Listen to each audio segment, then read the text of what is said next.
Yo, yo, yo, it's your boy 005 Dynasty.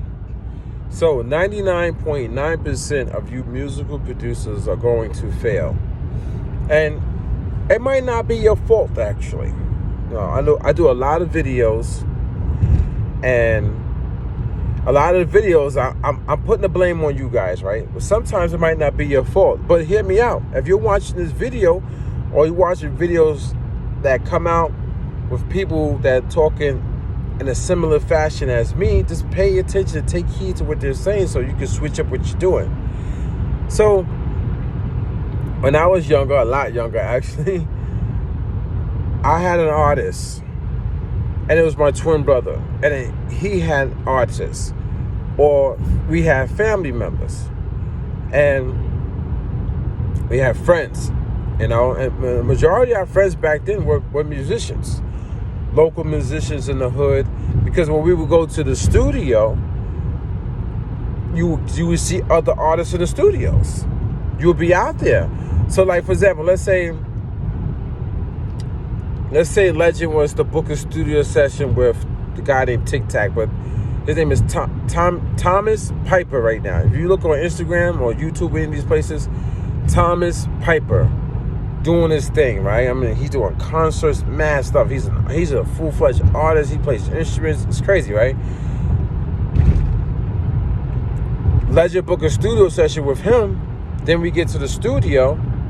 It's like 10 people in there. You know what I'm saying? Like mad people in the studio session.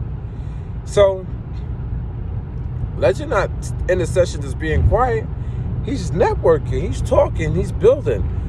And I remember there's this one artist named Odyssey Flames. Dope lyricist. I'm talking about, the guy is just phenomenal, man. And he can sing and harmonize. This was way back then. Maybe like 20 years ago. Something like that. Maybe even more. Something like that. And hooked up with, Odyssey Flames, and, exchanged numbers and stuff like that. Then Odyssey hitting up Legend sporadically. It's like, yo, you want to come to the studio? So then now we start going to the studio that's separate from like Tic Tac studio. It's different, and this studio is even smaller. I'm talking about like very, very small. It's like just a microphone in a corner and like a Triton keyboard that we're recording or something like that, right? But it's a studio. You record, right? Guys in there making beats. His name is One Touch, or One Touch Tracks. So we in the studio now, and Legend is recording over One Touch's instrumentals. You know what I'm saying? Like, and it's One Touch's instrumentals. It's not instrumentals downloaded off the internet or anything like that, because back then people weren't even thinking on that level to download instrumentals off of it wasn't YouTube. It was Napster and LimeWire and Aries and all these different these softwares where you could download stuff. I didn't find out about those programs until years later. You know what I mean? Like at the time that I'm talking about, this is early in Legend's career and early in Reek the Villain's career. Before Reek was even called Reek, he used to call himself Langston Hughes.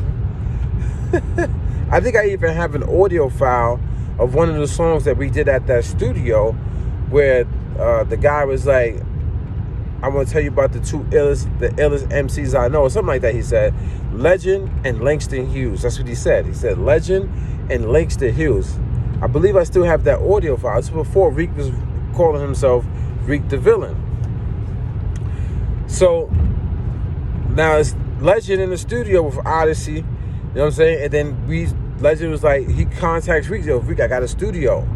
So now Reek is coming over to the studio with us.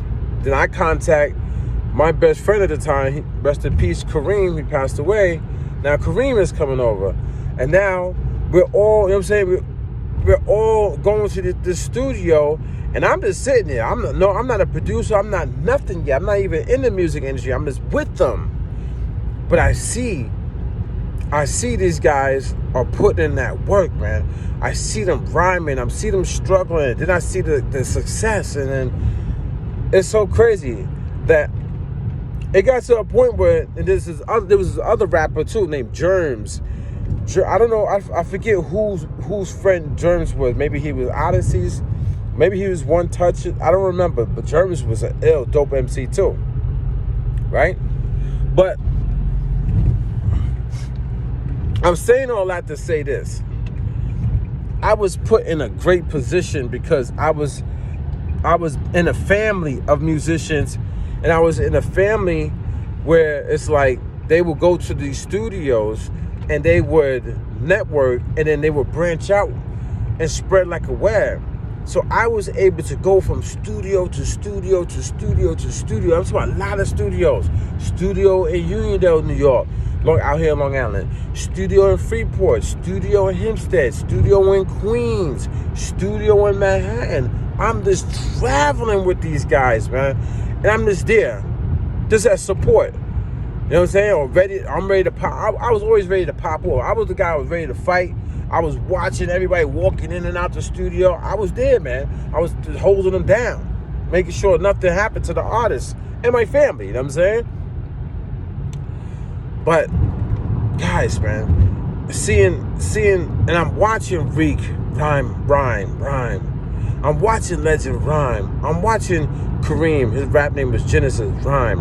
I'm watching the guy Germs rhyme. I'm watching One Touch, the musical producer. He rhyming. He rhyming on the track. I got him on the track rhyming with Legend. He's the producer. You know what I'm saying? And plenty other examples of Legend going to another studio because he networked at this studio. We did radio shows because Legend was networking, and then next year, we go do radio shows. Like literally, we out here in Long Island and we driving to radio stations, and there's artists in there waiting their turn to get on there and say what they're doing and stuff like that.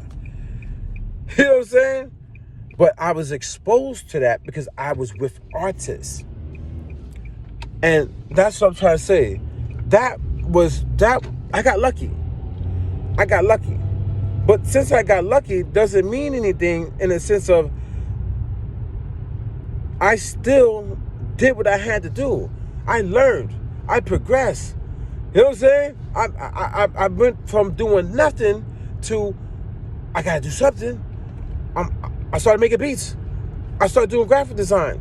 I started building websites. I started doing mad stuff. I started dancing just so I could, you know what I'm saying? I jumped into hip hop, the industry, the music industry, the entertainment industry, full-fledged. I started doing a lot of things. So just because I was put in a position doesn't mean you guys can't do the same thing that I did, even though you're not put in a position. You hear the position, you hear the stories. So now you just get out there and put yourself in a position. If you're not born into a certain situation, it doesn't mean anything, man. A lot of people are not born into certain situations. But you can still get out there if you got it in your heart to make it in the music industry. So it might not be your fault. But if you hear somebody telling you there's another way, then go do the other way. Don't sit on the internet and watch content creators, the creators, influencers, tell you about go buy this piece of gear, go mess around with this plugin. No. Get out of your house.